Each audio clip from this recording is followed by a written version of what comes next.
Hello. Yes. Yeah, Vaishnav.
अब पढ़ाई करा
Hello.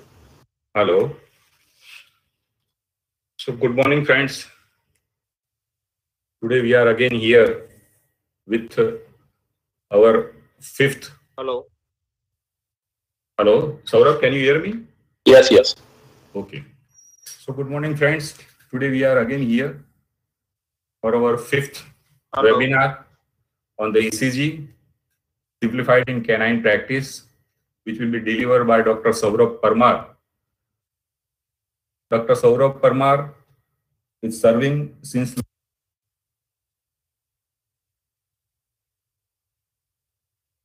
ડોક્ટર અવાજ નથી આવતો.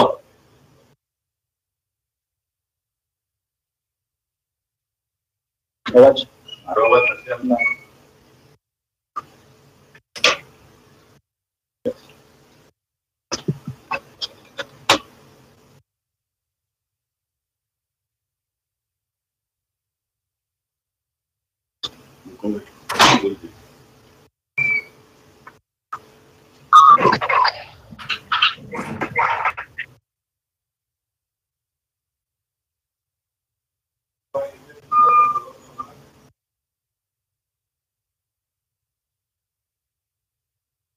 Dr. Saurabh Parmar, please. Yes, thank you, Dr. Modi. Shall I start? Yes. Hello? Yes, yes. Okay, thank you.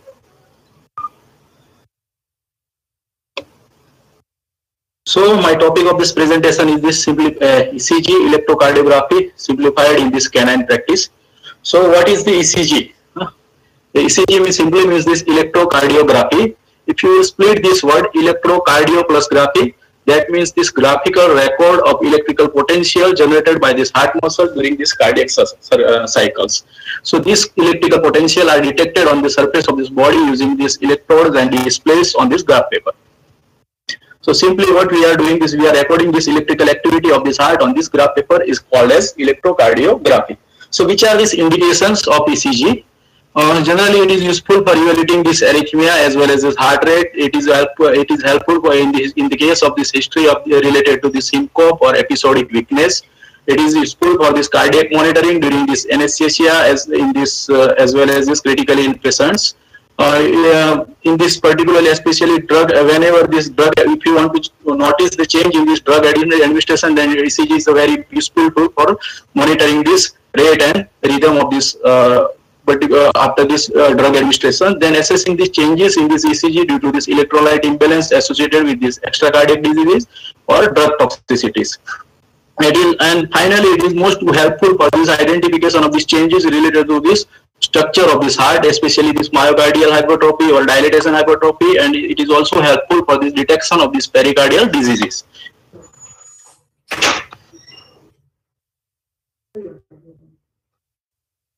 आवाज नक्की.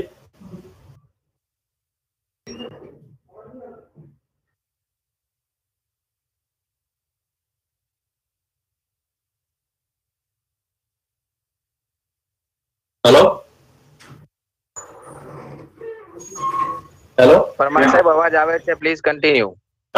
Hello yes it is coming ना. Hello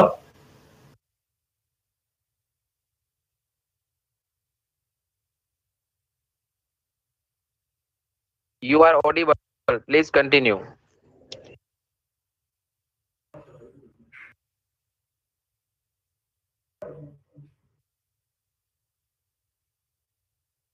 You are now unmuted.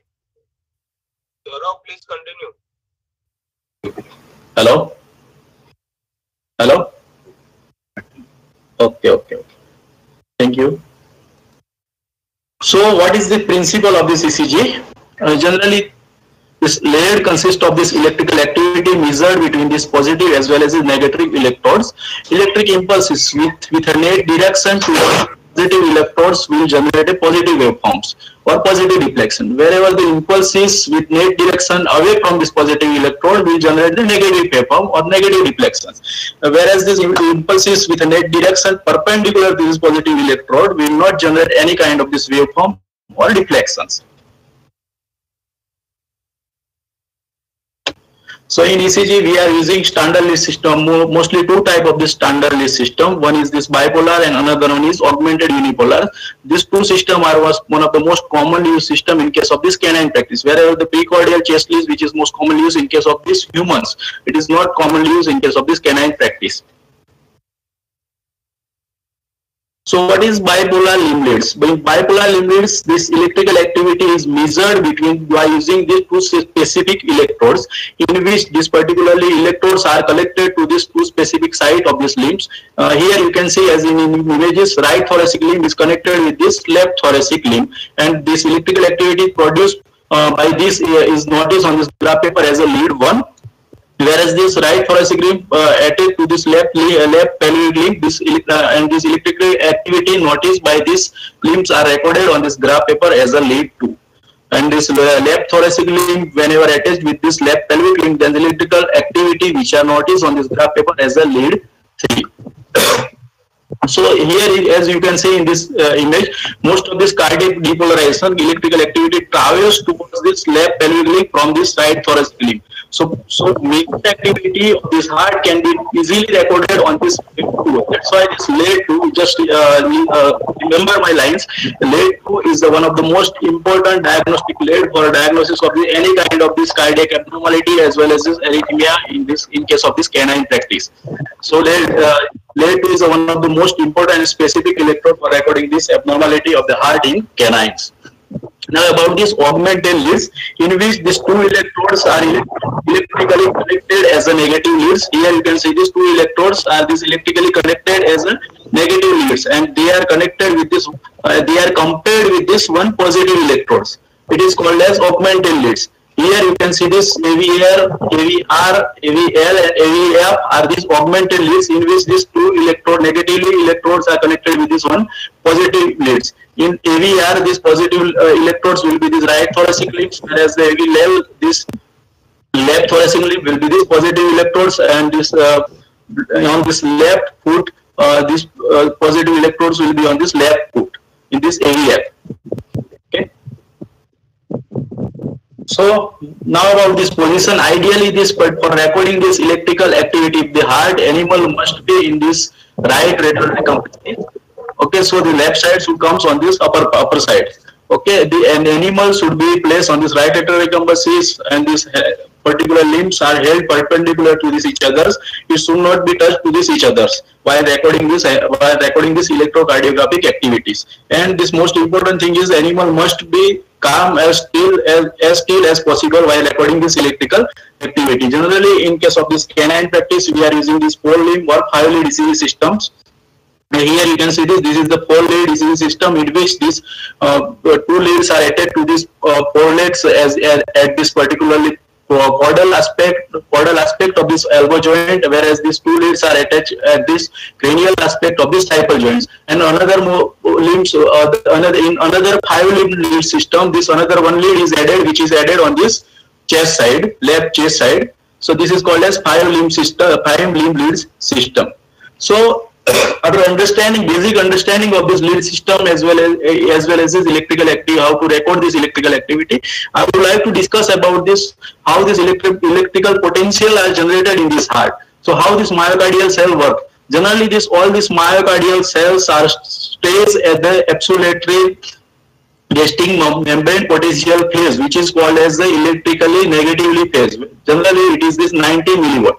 All these myocardial cells, after the whenever there is a influx of this sodium as well as sodium occurs, that means this cadmium channels occurs, sodium channels start, then this resting membrane potential will go towards this positively charge. That means this cardiac cells will gain this positive electrical activity or positive polarity, and after that and this phenomena is called as the depolarization. So simply depolarization means whenever the cell gets this positive polarity, it means this depolarizing. After that, this particularly phase, after that, this particular calcium ion influx as well as the potassium ion losses starts, and this phase will call as this absolutely refractory phase. It stays for some times, and after that sometimes this calcium channel shuts, and after shutting of this calcium channel, potassium again start to lose from this cell membrane, and whenever this potassium lose from this cell membrane, again this particularly positive charge cell will lose this positive polarity or positive electrical activity, and it will goes into under the process of this repolarization. So repolarization means, and again it comes at the resting membrane potential, which is this 19 milliwatt. So whenever this process of the in further slides, whenever I say process of the depolarization, that means the cells are gaining this positive polarity, and this whenever I discuss about this repolarization, that means the cell are losing this positive polarity.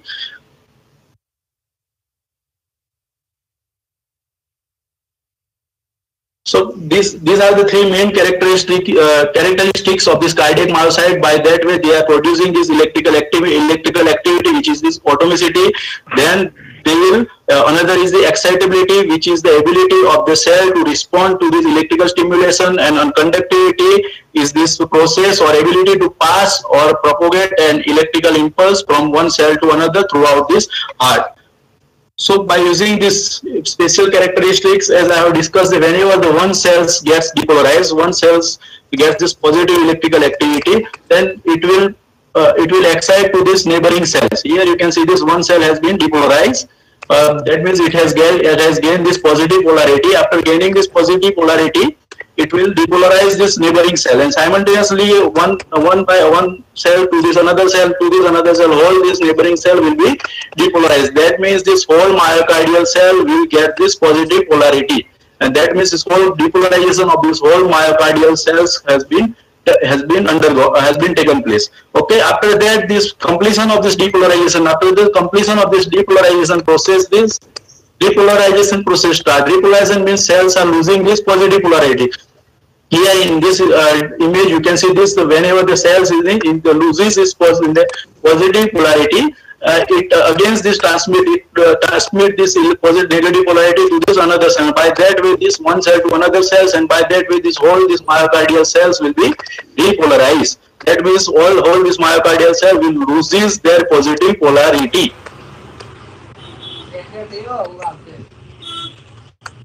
So this principle of this depolarization and repolarization we are using in this electrocardiography machine. That means ECG machine is simply works on this galvanometer basis. As you know, in this galvanometer you got this particularly one positive as well as one negative lead, and we are recording this electrical activity in between this positive and negative leads. That simply machines can be utilized for this identification of this electrocardiography as a electrocardiography. For recording of this activity of this heart. So ECG is nothing but it is simply records this electrical activity of this heart based on this galvanometer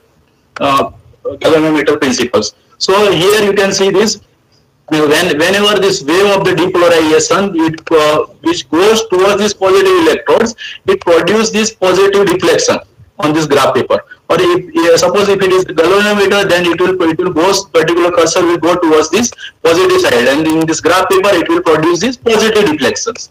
Whenever this wave depolarization goes towards this positive side, it produces this positive deflection. But whenever this wave of the depolarization goes towards these negative sides, that means positive cells are going towards these negative sides, then it produces these negative deflections on this graph paper. While whenever the wave of the repolarization which goes towards these negative sides or negative electrodes, which are these repolarization cells? Repolarized cells are their cells which have lost their negative value. That means the negative cells goes towards these negative electrodes, then it will produce this positive deflection. Negative goes towards the negative, it will produce this positive deflection on this graph paper. But whenever there is a wave of these repolarizations goes toward this positive side, that means the negative cells are going toward this positive sides, and this deflection which is produced on this graph paper is this negative, because the negative cell goes to this negative. If the negative cell goes towards this negative, then this deflection produce or deflection will be produced as a negative sides. And here you can see this on this galvanometer also, it particularly poles will goes towards this negative sides. So this using this by using these principles, whenever if you record this heart, then you can see here in this image, whenever this wave of this depolarization going towards this positive side directly, then it will produce this major positive deflection on this graph paper. Okay, but if it will go away from this positive side, then the deflection will reduce. And after that, whenever this wave of this depolarization goes away from this positive side and goes towards the negative side, then this higher deflection produced will be of this negative sides. That means this negative deflection will be produced on this graph paper. So this, by using this principle, we are going to record this electrical activity of this heart. So before going on this particularly, before going to record this electrical activity, I would like to discuss about the normal physiological activity of this heart, how this electroconduction takes place in this heart. So how this heart works, all of you might have been aware about this heart physiology, but let me recall your memory. Whenever there is in this heart, generally this SA node, which is hello, yes. So the SA node which is located, can I continue?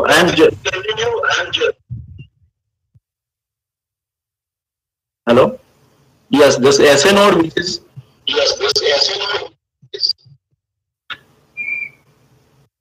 SA node which is located on this, particularly in the wall of this right atrium, which works as the primary pacemaker. So whenever this SA node fires, that means this gets depolarized, it transforms this depolarized. I am getting this echo. Can you hear me clearly? Can anybody transform this? Can you hear me clearly?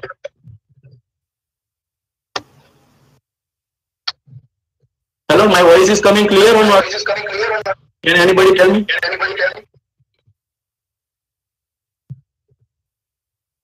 You are now on mute.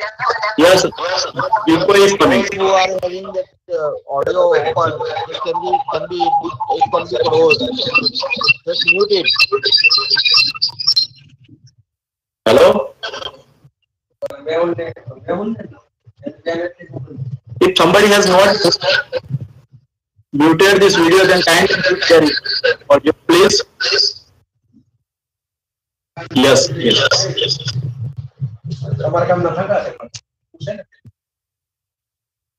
Hello? Voice is coming or not? You are now unmuted. Hello? Way to continue your. Okay.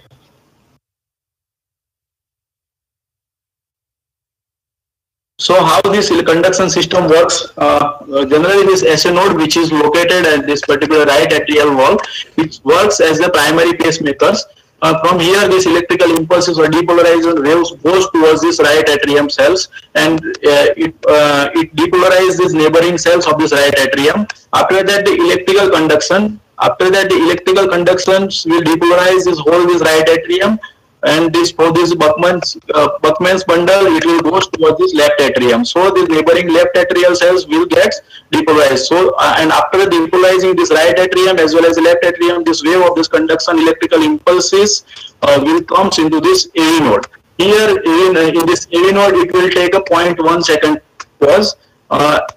0.1 second pause, and after that, after taking a 0.1 second pause, this electrical impulse will take up a speed and come through this bundle of waves to this interventricular septum, to this left bundle branches as well as this right bundle branches. These electrical impulses are travel, and after that, this whole ventricular myocardium is depolarized, and by that way the depolarization takes place in this ventricular myocardium. So here, whenever there is a conduction passing through this atrial myocardium, this conduction will be little bit slower, and after that it is taking this little bit pause, and after that it takes up the speeds, and this myocardial currents or electrical activity will takes up the speeds, and it will travel very fastly into this ventricular myocardium.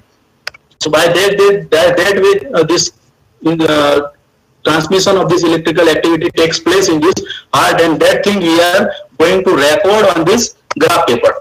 So whenever there is a depolarization of this atrium, right atrium takes place. Whenever this SN node fires, then it will depolarize this right atrium. So whenever the depolarization of this right atrium takes place, it produces this positive deflection. So first positive deflection on this graph paper. After that, it is going to this left atrium, and whenever there is a depolarization of this left atrium takes place, it is produces another positive deflection. So whenever there is a particularly right atrial depolarized, it will produce this first positive deflection. It gives you this height of this P wave. Whenever there is a left atrium depolarized, it gives the width of this P wave. So it will be helpful for particularly checking this abnormality of this atrium. So whenever there is a this atrial myocardial depolarized, it will produce this positive deflection, first positive deflection on this graph paper. It is called as a P wave. So immediately after that, after depolarizing this particularly atrial myocardial, this particularly waves comes into this AV node. Here, as I have told you that in the AV node, it is taking this 0.1 second pause, and due to this pause, there is no generation of this any kind of this electrical activity, and due to this on this graph paper we are recording the one isoelectric line. Here in this black marks, you can see this isoelectric lines due to this non-conduction of this electrical activity. After taking a pause, immediately after the taking a pause, this from this AV node, it takes up the speeds, and first it depolarize this interventricular septums. Whenever it depolarizes this interventricular septums, the depolarization waves travels towards the negative electrodes. Okay. So whenever there is a depolarization wave travels towards the negative electrode, depolarization wave travels towards this. Just remember my lines. It travels towards the negative electrode. It produces this deflection, negative deflections. Okay. Depolarization travels towards the negative electrode. It produces this negative deflection on this graph paper, and that first negative deflection followed by this one positive deflection is called as Q wave. So after generation of this Q wave, this particularly myocardial electrical activity will travel into this left bundle branches as well as the right bundle branches, and whole this left ventricular myocardial will be depolarized, and this wave of this depolarization going towards this major wave of this depolarization going towards these positive electrodes. So whenever this wave of the depolarization going towards this positive electrode, it generates these positive deflections on this graph paper. Okay, so and it generates this major positive deflection on this graph paper as a R wave. So whenever the depolarization of this ventricles takes place, it produces this R wave on this graph paper. Okay, immediately after the complete depolarization of the left ventricle, finally it will depolarize this basal part of this ventricles. So here again you can see this basal. Whenever this basal part of this ventricle depolarizes, this depolarization waves goes towards these negative sides, whenever this wave of the depolarization goes towards the negative sides, it produces this negative deflection on this graph paper. And due to these reasons, whenever the basal part of this ventricle depolarizes, it produces second negative deflection on this graph paper, followed by this first positive deflection is called as S wave. So in that sense, we can say this: whenever this complete ventricular depolarization, when there is a complete depolarization of this ventricular myocardium takes place, it produces this QRS complex or QRS deflections on this graph paper. Immediately after that, what happens? This depolarization process stays for a few seconds, and due to this, whenever there is a complete depolarization has been taken place, there will not be production of this any kind of this electrical activity, and due to this electrical activity will this electrical activity will not be noticed on this graph paper, and due to this, after completion of this QRS complex, we are getting this isoelectric line. After complete depolarization of this ventricle, whenever this process of the depolarization is completed, after that this repolarization phase start. Okay, so in this repolarization phase, this electrical impulse is going towards this negative side, and it will produce this positive deflection on this graph paper. Again, recall my lines: whenever this wave of this repolarization goes towards the negative side, it produces this positive deflections on this graph paper, and due to this, this positive deflection is known as this T wave on this graph paper. So again, let me recall this process. So whenever this atrial myocardial depolarization fires and atrial myocardial depolarizes, it produces this T wave on this graph paper. First positive deflection as a T wave on this graph paper. And after that, whenever it comes into this AV node, it is taking the 0.1 second pause. It is called as PR interval. It is isoelectric line is noticed on this graph paper following this positive deflection. It is called as PR interval.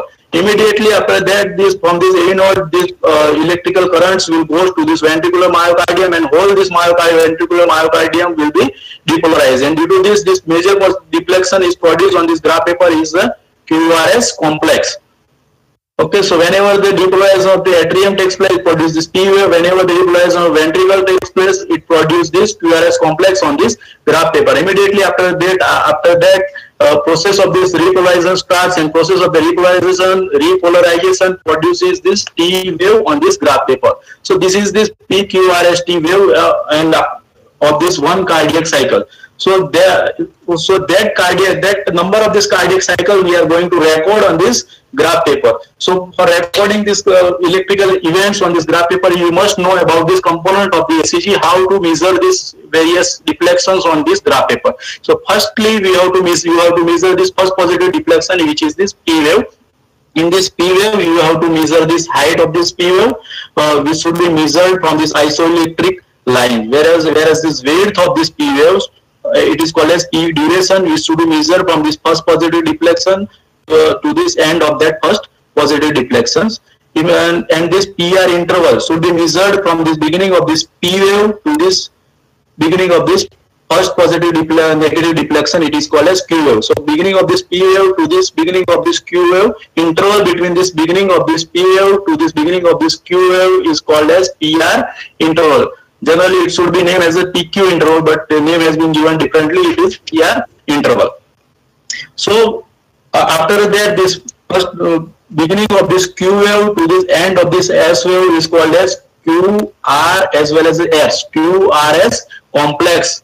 So you have to measure the width of this QRS complex from this beginning of this Q wave to this end of this S wave.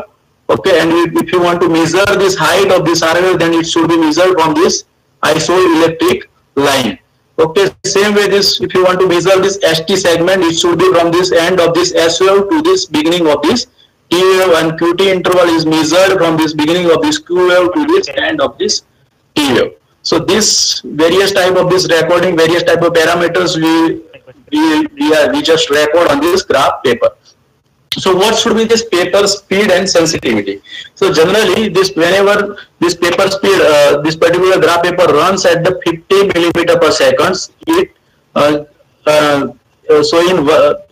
we are using this 50 millimeter per second speed, and whenever there is a graph paper is running on this 50 millimeter per second, in 1 minute this large cubes will cross this around this 3000 millimeters. So in this 1 minute 3000 millimeter will be passed in this when the paper speed is of this 50 millimeter per second. So for 50 millimeter per second, this what we are recording on this graph paper, we are just measuring this particularly different cubes of this graph paper. So one large cube is made up of this 5 small cube. Here you can see this. This is one large cube.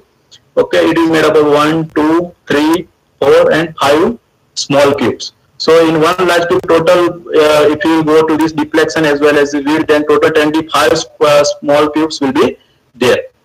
So this high width of this one large cube will be, if the paper speed is of this 50 millimeter per second, then width of this one large cube will be this 0.1 second.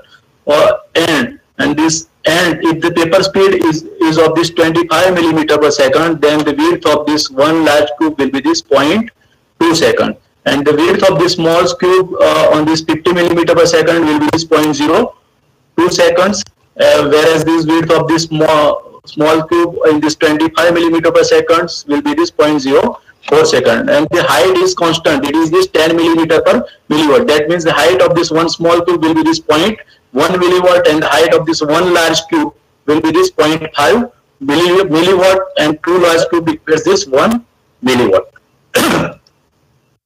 So these are this electrocardiographic range which has been used for, which has been given by this TELE for identification of this any kind of this abnormalities on this graph paper. So firstly, on this graph paper, what we should calculate? We should calculate this heart rate. As I have told you, this whenever the speed is of this 50 millimeter per second, then this particular graph paper will cross this 300 cubes. That means you have to measure this particular measure this cube between this RR interval. Suppose in this RR interval, this is the RR interval, one first positive deflection, then another is the second positive deflection. So in between this RR interval, there are these 3 large cubes are there. One large cube is made up of this 5 small cube. That means this 50 mm. Okay, so width of these 3 cubes will be this 50 mm. That number. When this particular paper speed is 50 millimeter per second, so there will be 3000 cubes will be passed. So 3000 square will be divided by that number which are produced by the measuring this width of this RR interval. So it is the 15. So 3000 should be divided by this 15. Then the heart rate will be this 200. So this is for this normal regular rhythm. This is for this normal regular rhythm. It means you can see this distance between each RR interval is same. So you will get this constant number which is this 15. But whenever it varies, whenever you get this irregular rhythm, then how to calculate this heart rate? Here you can see this RR interval are not constant. RR intervals varies in between this different deflections. Okay, in that case, this is called as irregular rhythm. In that, for recording this heart rate or for calculating this heart rate in irregular rhythm, we are using this 3 second or 6 second strip method. It means this in 3 seconds we are calculating this major R deflection, which are this R wave. We are calculating this number of the R wave which are produced in this 6 seconds or 3 seconds. Here in this particularly first graph paper, you can see this number of the R wave produced are this 12.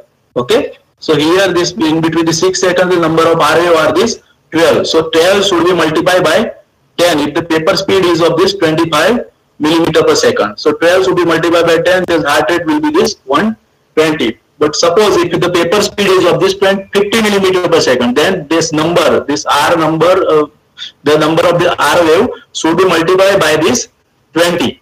So here in another graph paper, I have given you an example. Suppose this paper speed of this particularly graph paper is this 25 millimeter per second, and this is the 6 second strip. So in between this 6 second strip, we are getting this number of the RR 1, 2, 3, 4, 5, 6, and 7. That 7 number 7 number of the RO should be multiplied by this 10. So that will be your heart rate. So 7 multiplied by 10, that means the 70 is your heart rate. So this is the most accurate method for calculating this heart rate in, whenever there is a rhythm is irregular. And for regular rhythm, you have to use this TS method.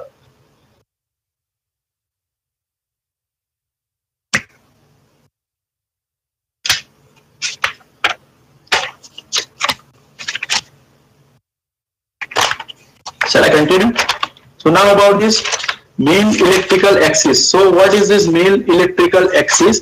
It is nothing but this recording of this net direction of this ventricular cardiac depolarization across this animal frontal plane. Okay, we are recording this net depolarization of this ventricular myocardium. It is called as mean electrical axis, in which the 6 different leads are used and which divide this frontal plane into this 12 segments. Okay, so from the 6 different angles in this mean in this lead system, we are measuring this electrical activity of this male ventricular myocardium in 6 different angles.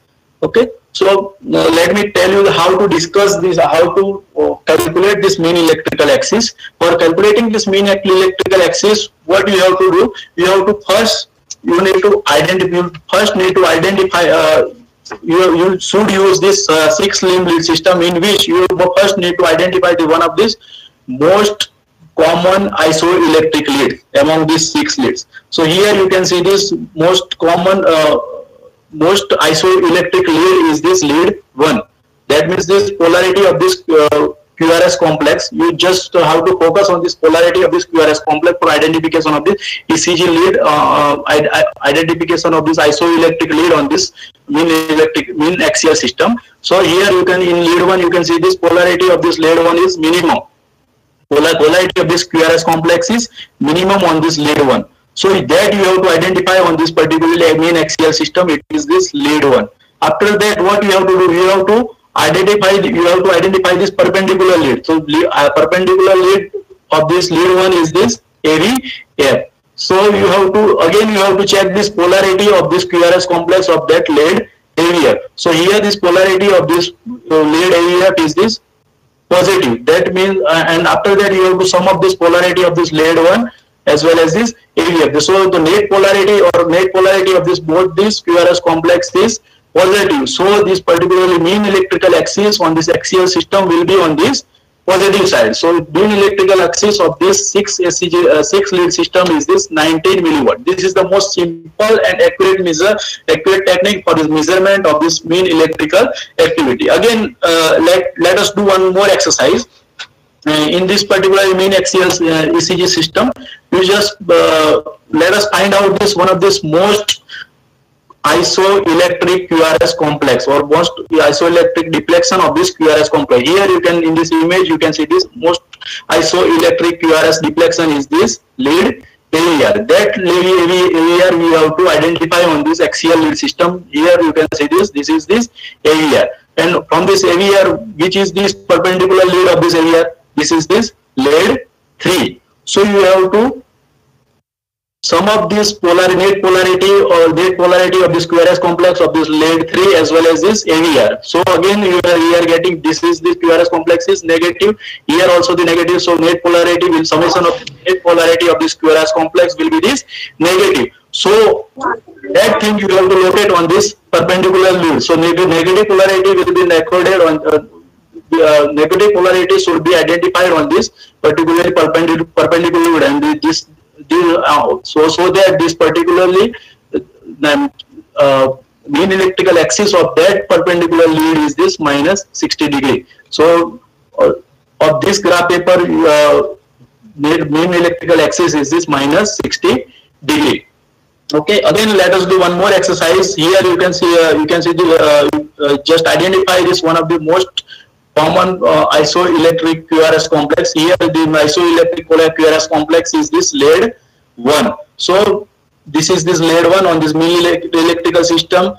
Now you have to identify this perpendicular lead. So perpendicular lead is this lead 2, and polarity of this QRS complex in this lead 2 is this negative. So if you will calculate this major negative polarity of this QRS complex with this smallest positive polarity of this AVL, then summation will be this negative. That will, due to this reason, this particularly mean axis will be on this negative side of this lead 2. So in this case, this negative side is this minus 120 degree. So mean electrical axis of this particularly graph paper is this minus 120 degree. So normal mean electrical axis of this canine is this 40 to 120 degree. Generally this major mean electrical axis is shifted towards this left ventricle.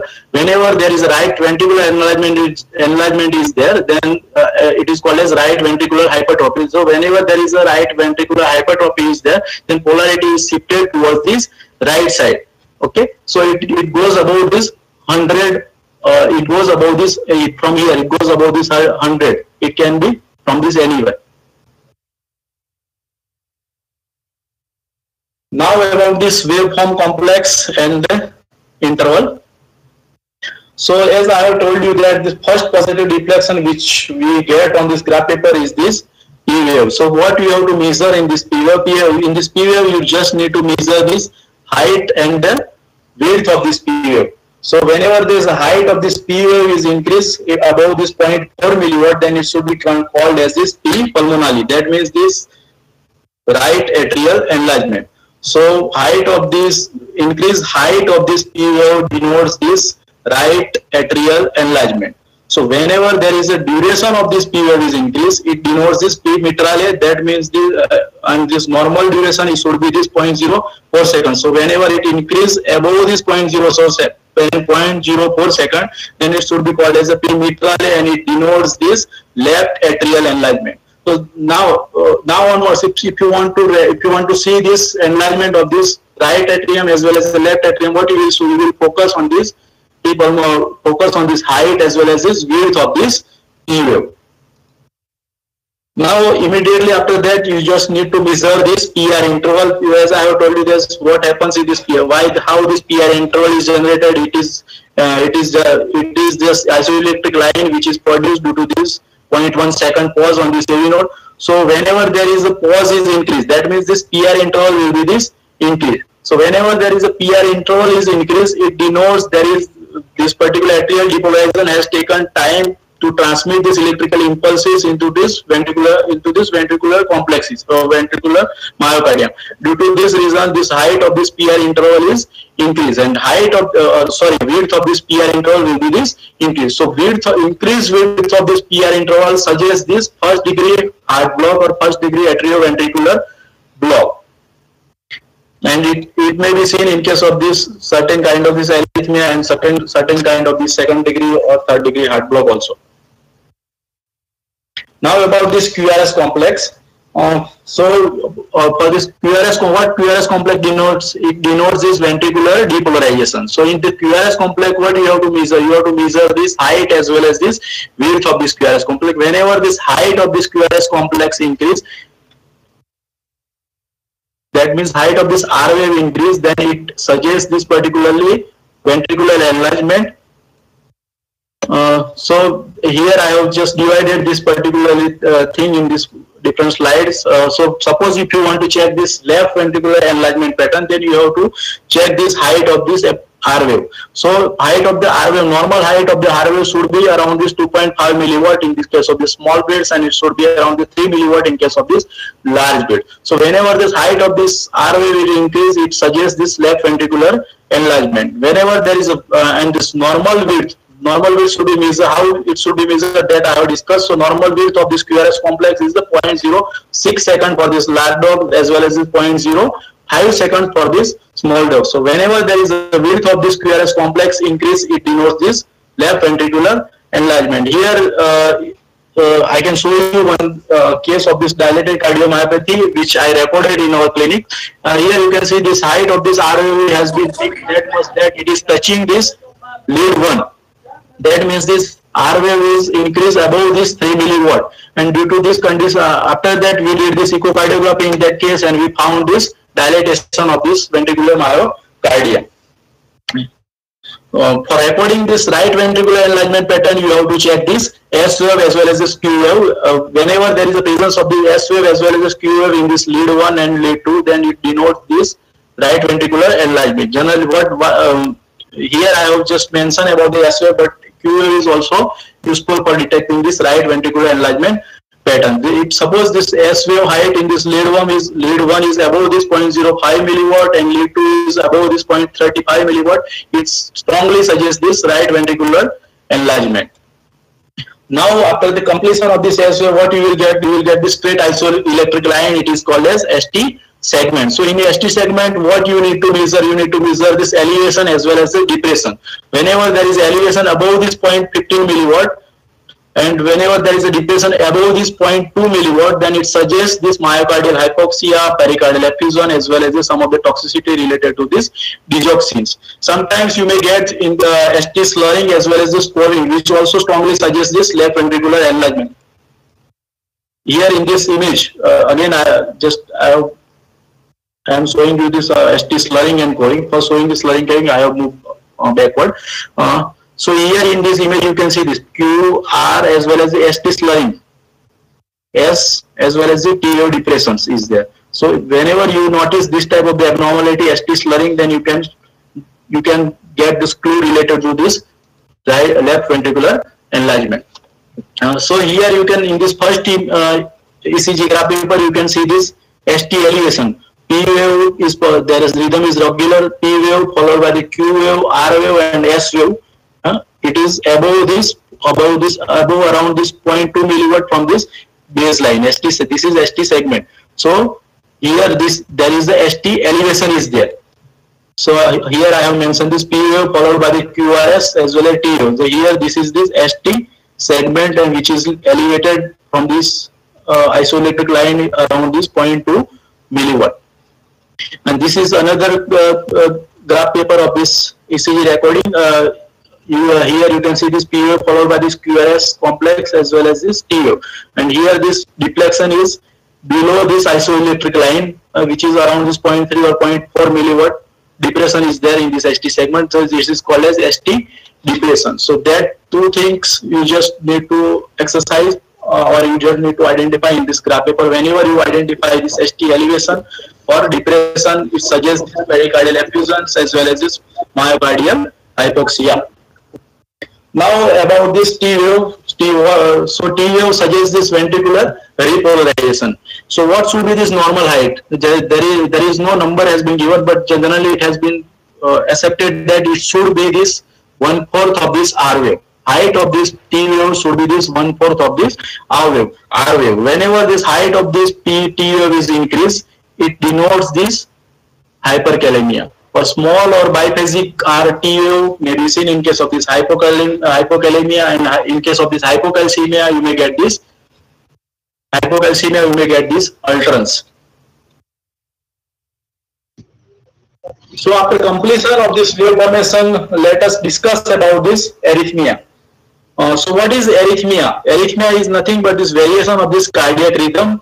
Variation of this cardiac rhythm from this normal sinus rhythm, it may be this too rapid, too slow, or too irregular. So for recording the arrhythmia, what do you need to measure? You need to measure this rate of this heart rate. You need to check this rhythm of this P wave and QRS complex, as well as this you have to check this normal pathway, how this normal pathway has been taken place, whether it is too rapid or too slow. So common arrhythmia which we notice in case of this canine practice, which are this atrial fibrillation, atrial flutter, ventricular premature complexes, as well as this ventricular tachycardia. So how to approach the arrhythmia, that I have discussed. We have to first identify the sinus rhythm, and if there is a irregular rhythm, then it should be called as the sinus arrhythmia. If the rhythm is not regular, then you have to focus on the different types of the bundle branches as well as the block as well as the sinus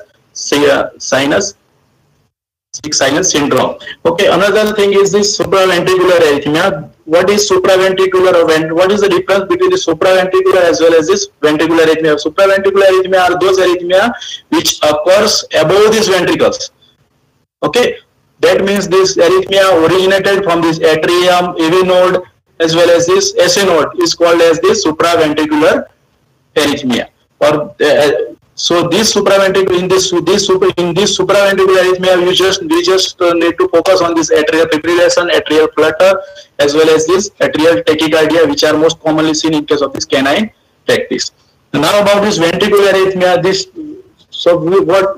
which are this ventricular arrhythmia? The origin of this arrhythmia, whenever there is origin of this arrhythmia is from this ventricle, it should be considered as a ventricular arrhythmia. In ventricular arrhythmia, you just need to focus on this ventricular tachycardia as well as this some of this ventricular premature complex in case of this canine practice. Firstly, I would like to show this normal sinus rhythm. In this graph paper, you can see that this P wave is followed here. This P wave has been generated, and it is followed by this regular normal PR interval followed by this Q. That means this conduction system is normal and QRS normal, QRS complex is normal, and followed by this T wave. After that, again this P wave has formed and this QRS complex has formed. Then RR. After that, after recording this sinus rhythm, you just have to focus on this RR interval. So here in this strip, you can see this RR interval is constant followed by this sinus rhythm. That means this rhythm should be considered as this normal sinus rhythm.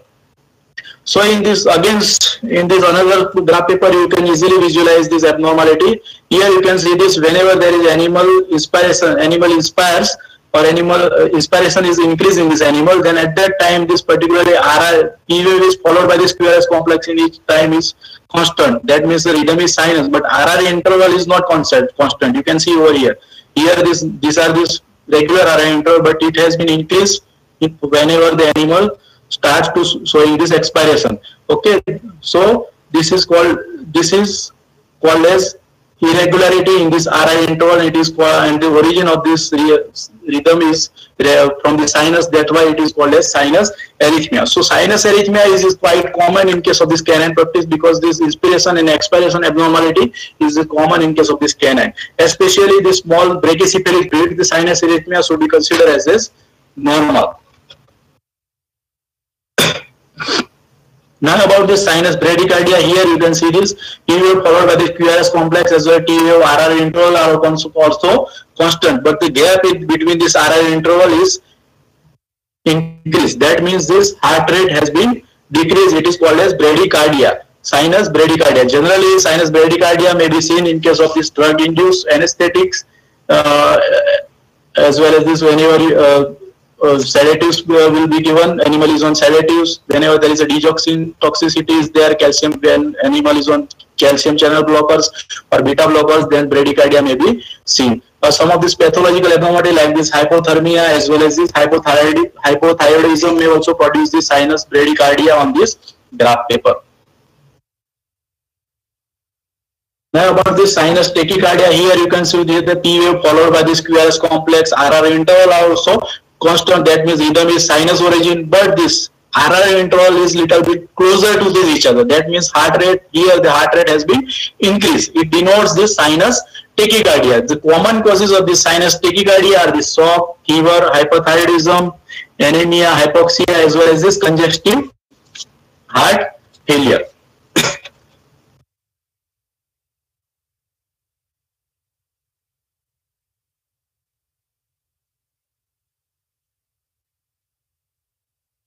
Now another arrhythmias which you may notice is this first degree atrioventricular block.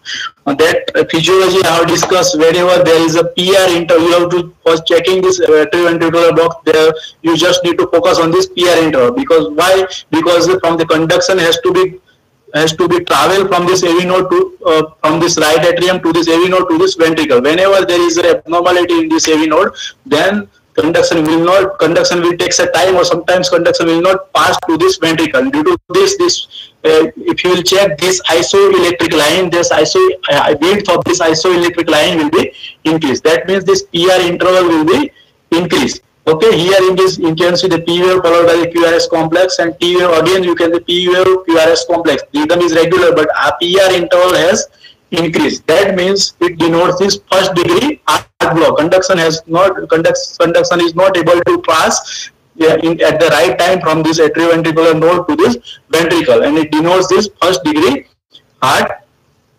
block. So what happens in this second degree heart block? It is the most severe form of this first degree heart block, in which you can see this atrial impulse is not conducted to this AV node. Okay, generally whenever just atrial impulses, you may notice this only atrial impulses, but it will not pass through this AV node, and due to this there is no formation of this QRS complex will be there.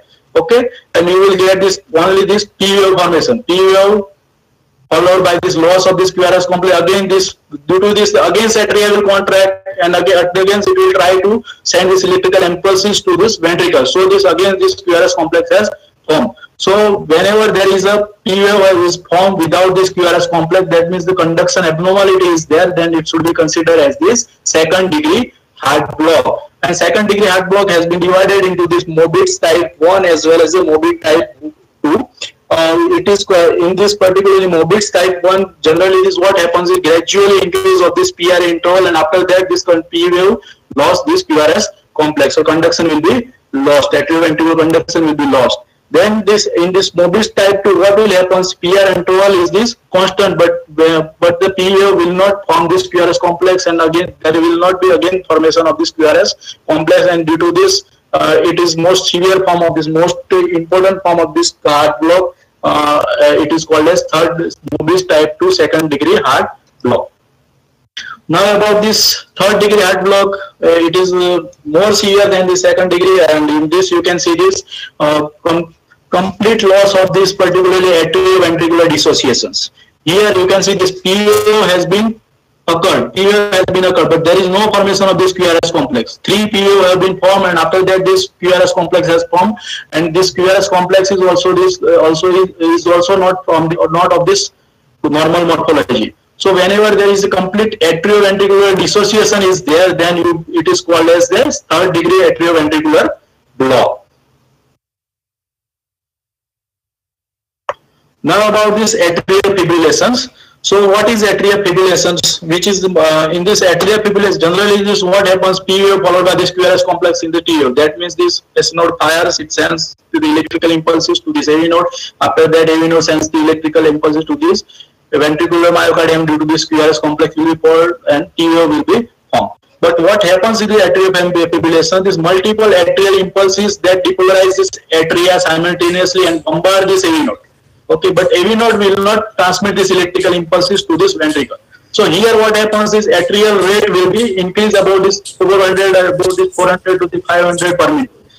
But this only this 200 or 300 will allow to pass into this ventricular myocardium. So due to this reason, this atrial rate will be noticed, or the F wave will be produced on this graph paper. It is called, or sometimes absence of this P wave may be seen in case of this graph paper. It is called as atrial fibrillations, and it is the most common kind of this fibrillation which may be noticed in case of this structural heart changes or structural heart disease, as well as the structural heart changes in case of these canines. So here in another image you can see this multiple atrial complexes, small deflection has been seen, and it is generally negative. Sometimes it has not formed properly, and this is called as atrial fibrillation. So whenever there is no formation of this P wave, proper formation of the P wave is there, then it should be considered as this atrial fibrillation followed by this QRS complex.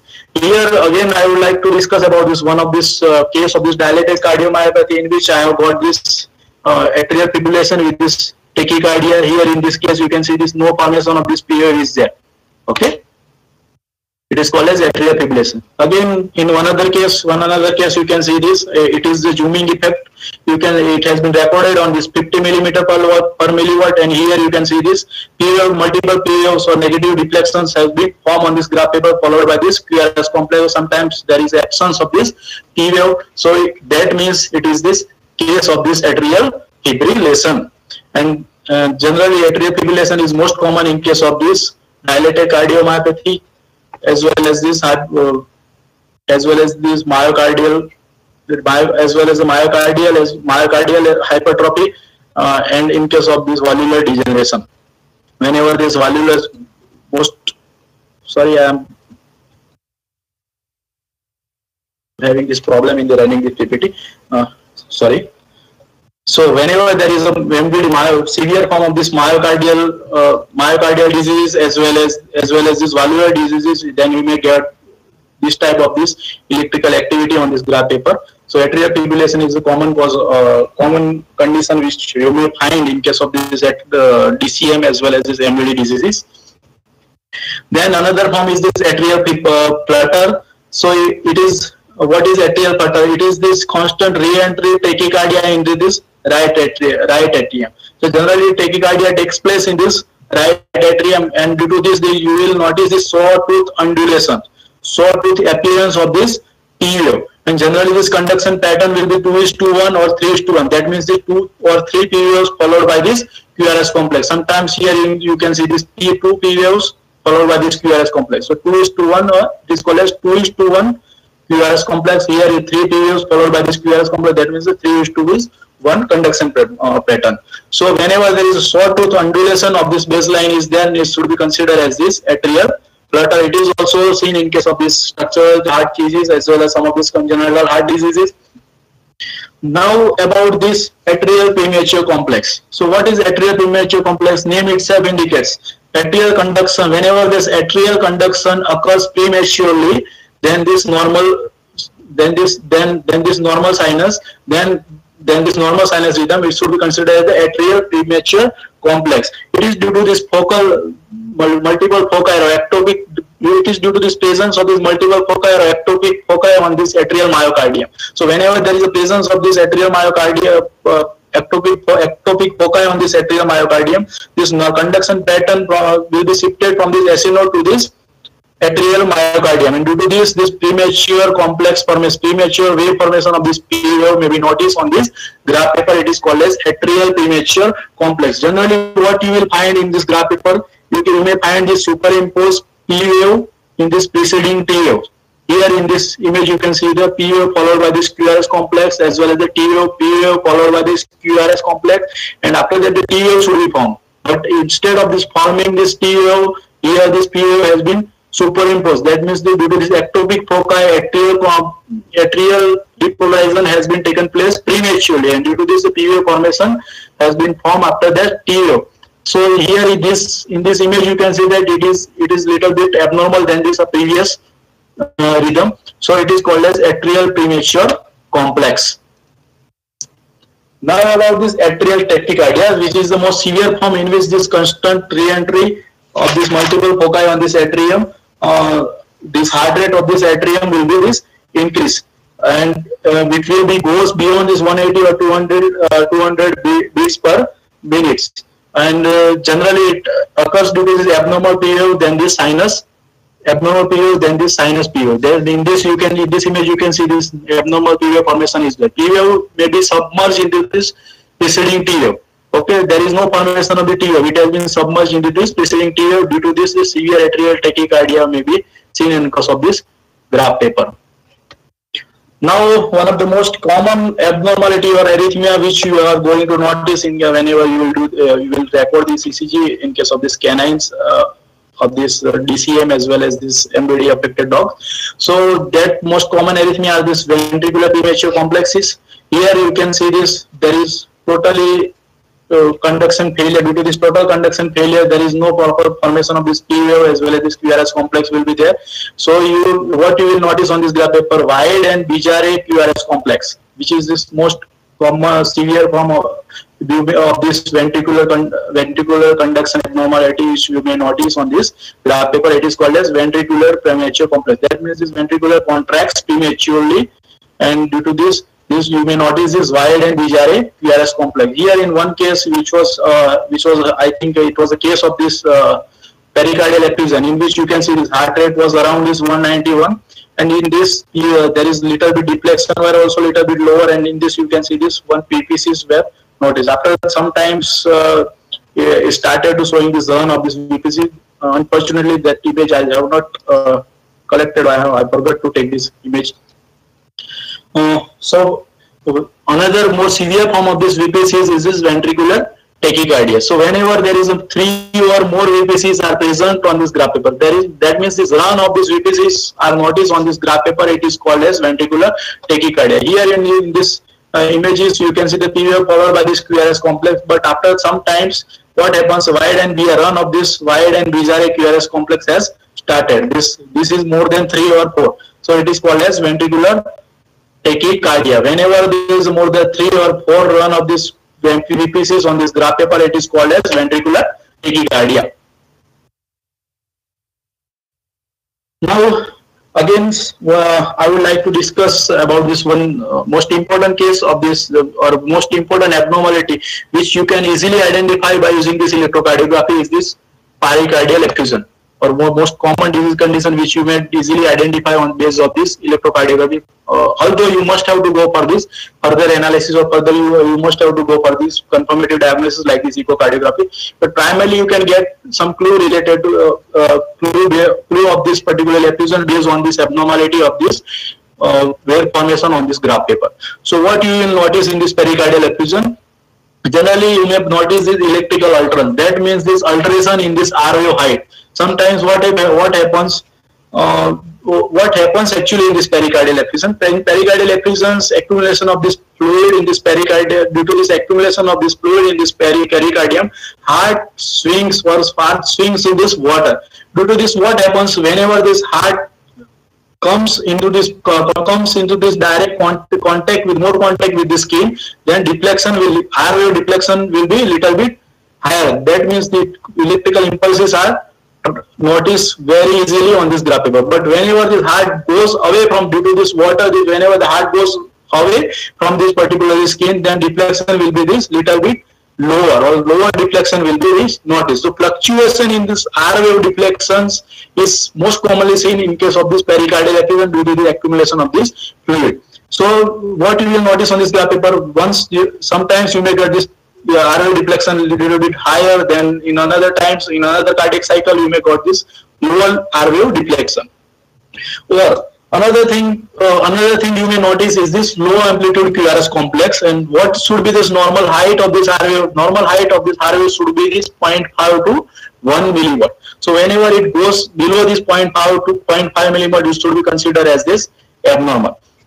So why this particular R wave height or peak of this R wave should not be in proper PQRST cannot be noticed in case of this pericardial effusion?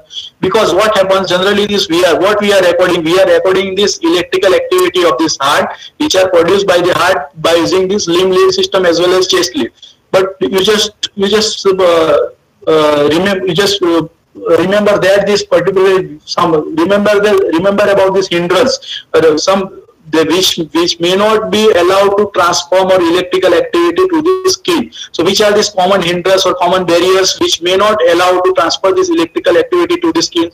If you will just assume, or if you just assume, then you will get an idea. Like this, suppose whenever the animal is so much thicker, okay, subcutaneous tissues are too much thicker, then this electrical activity will not be transformed on this limb lead, so it cannot be recorded properly on this graph paper. Same things what happens whenever there is a pericardial effusions as well as the pleural effusions are there, then this particular electric, due to this hindrance in this transformation of this electrical activity, will not get this proper electrical deflection on this graph paper, and due to this you will get this low voltage QRS complex on this graph paper, and which may give you a clue or idea related to this pericardial effusion. You cannot say surely that it is the case by getting this low amplitude QRS complex that this is the case of this pericardial effusion, but you can just get some idea related to this idea like that there might be some hindrance which is not allowing to pass this electrical impulse to this body, which it may be a pericardial effusion, or it may be this pleural effusion, or any kind of this thickness or any kind of abnormality related to this skin also. Okay, so for the confirmation, as I want to tell you that ECG will not give you this proper diagnosis or confirmatory diagnosis. It gives you this clue regarding this abnormality in this rhythm or abnormality in this heart. So for the confirmation, you must have to go for this echocardiography. So in that case, where we got this particularly low voltage R wave, low voltage QRS complex on this ECG, you can see this lead 1, 2, 3.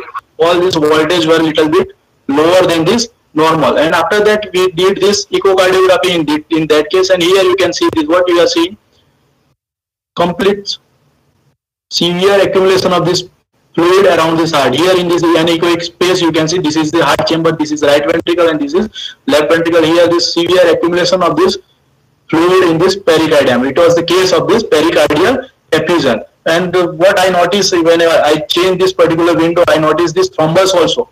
Due to this particularly abnormality of the heart, thrombus was also seen in case of this echocardiography. Now I would like to discuss about this one another case. You can see because this case I got on this 15th June, this before 3 or 4 days.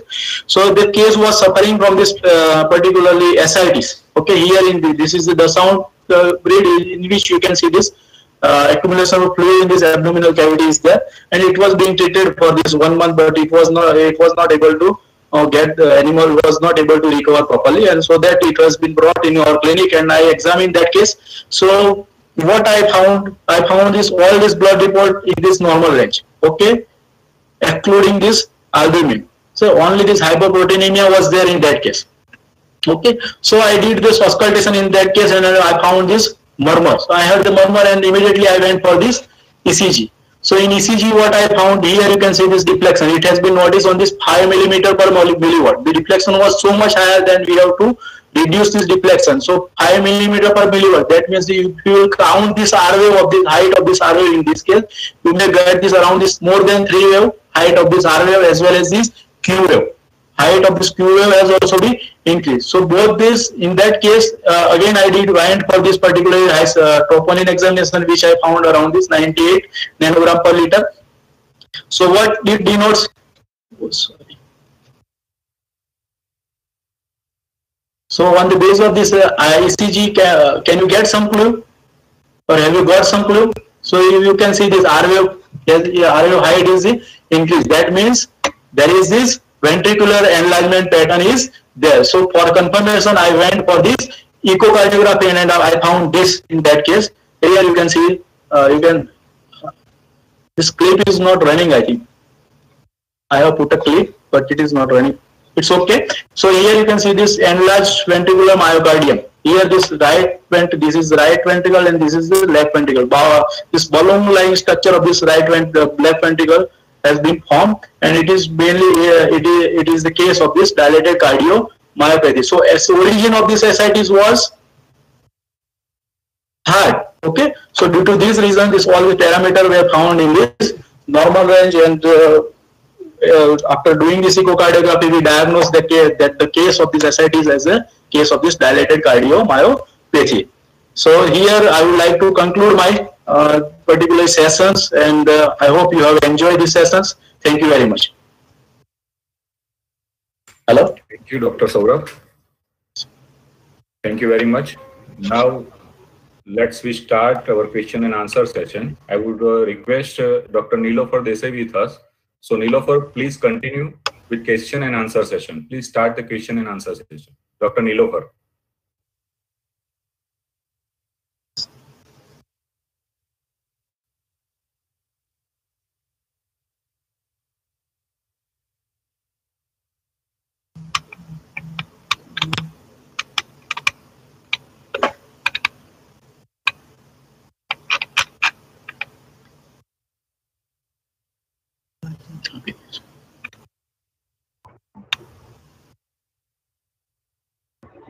Thank you, sir, for the wonderful session.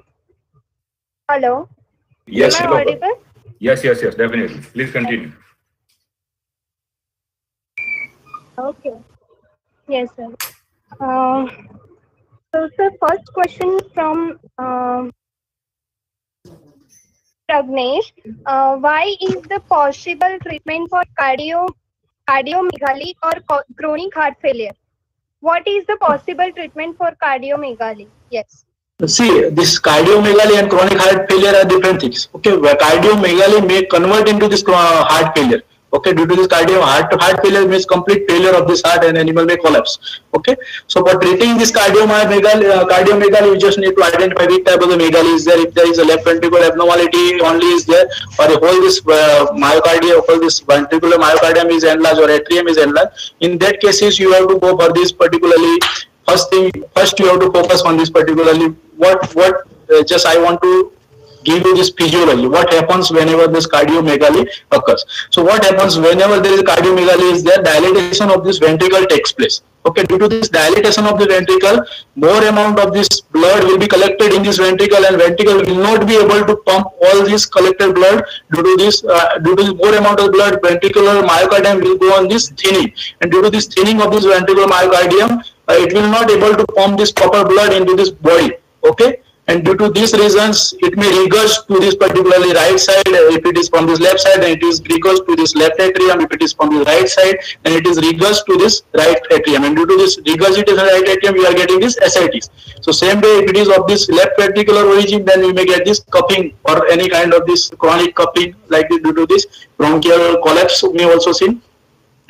So in case in that case, what you have to do, you have to increase this cardiac output. For that reason, you need to give this. Generally, what I do, I put it on this panobendan, which is this calcium sensitizer as well as this vasodilator. So it will dilate this vessels, and due to this particular heart will send to this enough blood to this major arteries or major vessels to this of this body.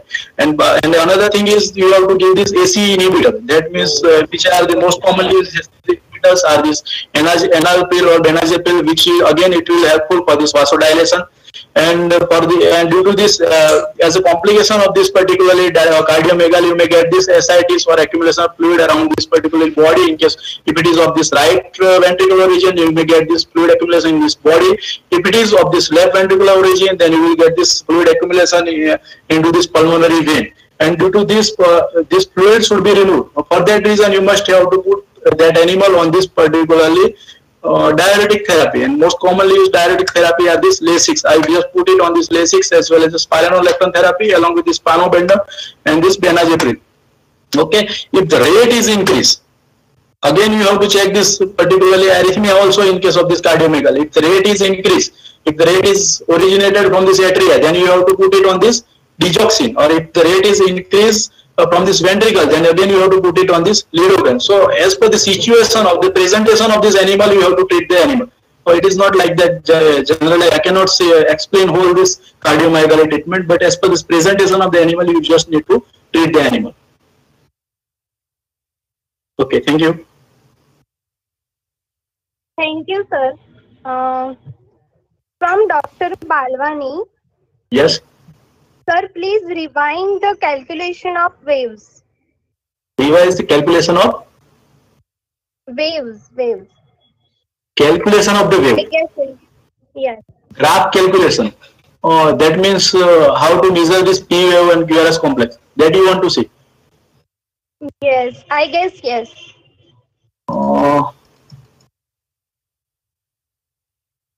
Calculation. Just wait for a second. Let me go back.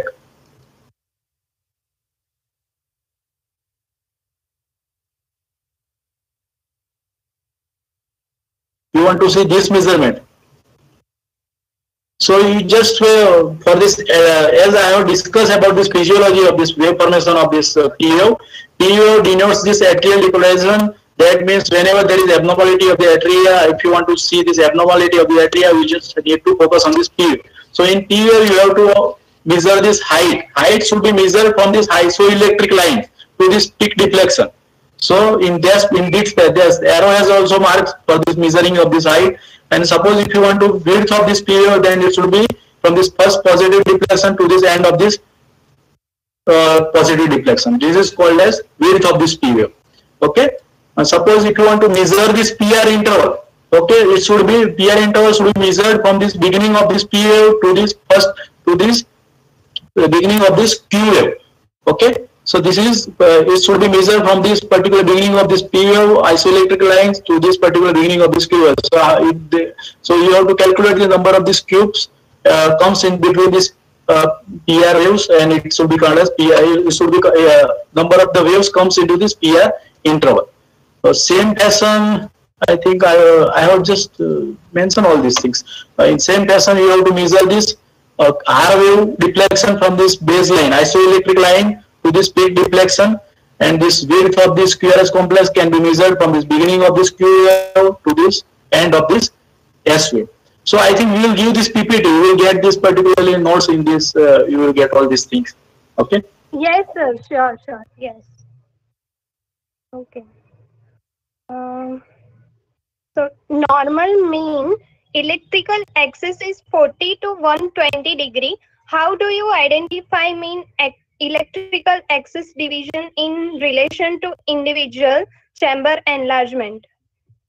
So, in case of the individual, as I have told you, the individual chamber enlargement is generally this mean electrical axis will be shifted in this hypertrophic cardiomyopathy only, right ventricular hypertrophic cardiomyopathy, because already this mean electrical axis is produced from this left ventricle, because all of you might have been knowing that the left ventricle works as a major force for the pushing this blood into this whole the body. So left ventricle is little bit thicker, and this all this axis or due to this shift, that means this electrical axis has already been shifted towards this left side. It is not required to measure. Focus on this left ventricle. But if you want to focus on this right ventricle, as I will told you, if it has been shifted above this 100, then you will get this. If it has, as I have mentioned, this Bailey axis system also, if it has shifted towards the right side, then you can consider it as a right ventricular hypertrophy. Thank you. Yes. Thank you, sir.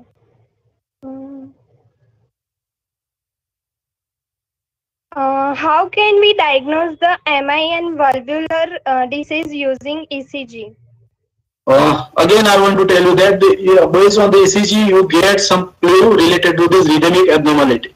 You cannot diagnose any kind of this directly based on the ECG. You cannot diagnose this particular case, but you can have some clues. As I have to mention in this earlier slide also, arrhythmia slide also, the atrial flutter as well as the atrial fibrillations will be seen in case of this valvular disease. Sometimes you may not get this atrial fibrillation also. Sometimes you may get this ventricular only tachycardia also. So for confirmation, you must have to go for this echocardiography, or this must have to go for this biomarker analysis also. Okay, thank you. Yes, sir. One more. Sir, there are lead 1, 2, and 3 in the graph. Which lead are we supposed to check from the abnormalities? In very first slide, when I was discussing about this physiology of this heart, at that time I already mentioned that in case of this canine practice, you just need to focus on this lead 2 only. You just not need to go on this lead 1, 3 or AVR. Whenever you want to check this any kind of the abnormality, you can easily get on this lead 2, because as I have told you, the depolarization waves we are noticing mostly all this electrical conduction you may notice on this lead 2. Due to this reason, lead 2 is the most important tool for diagnosis of this any kind of the arrhythmia as well as the abnormality related to this heart in case of this canine. Yes. One more. What type of ECG changes we could observe in the congenital abnormalities in pups? It depends on this which type of abnormality is there. Whenever there is a case, this blood supply is the conduction system is disturbance. Sometimes you may get this flutter as well as this fibrillations. You may get this VPCs also. It depends on this abnormalities. You cannot diagnose, and as I have told you, the ECG gives you only clue related to this rhythmic abnormality. You must have to go for this echocardiography. Thank you. Yes, sir. Sir, please discuss about the drugs that you use to treat heart disorder. Okay, thank you. I want to give this answer. No. Again, I think Dr. Sulthar and Dr. Modi will organize one more seminar related to this heart management, and in that I will discuss, because the drugs are very different. Suppose if you want to treat this supraventricular tachycardia or ventricular tachycardia, then this choosing of this drug is different. Okay, on that basis you have to select on the basis of this abnormality you have to select the drug. Okay. As I have mentioned, Dr. Sobaria already have arranged the one seminar on cardiac surgery. I mean, cardiac disease by the Sarita Devi from SDU. So please join. Also, yes, of course, you will get this drug-related information in that seminar. Okay.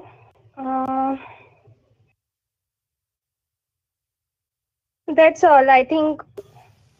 Okay, then thank you very much. Yeah, thank you, sir, for handling all the queries so nicely. We hope everyone have clear idea about the discussion. Thank you very much.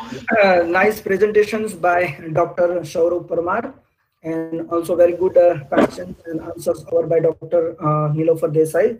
So now finally, the thanks to all the participants who joined with us. I'm also thankful to the today's speaker, Dr. Saurabh Parmar, who's nicely present and explained the ECG patterns. It is a very important topic for understanding of the UG, PG, and even the field veterinarians. I'm also thankful to the Dr. Dean and the Principal of the Dr. Kharadi sirs who provide the opportunity to the present such type of the webinars for benefit of our faculties. And I'm also thankful to the Honorable Vice Chancellor, Sir, Dr. Sunil Chaudhary, sirs, who give the strong supports regarding this webinar. I'm also thankful to the Dr. Lalit Modi as a co-organizer and secretary of these events and continues with me. And once again, I am also thankful to all the participants who joined with us. Next week, I will meet with new topics. So till date, the goodbye and thanks once again. Okay, thank you, Dr. Suthar, and thank you all audience for patiently hearing. Thank you very much.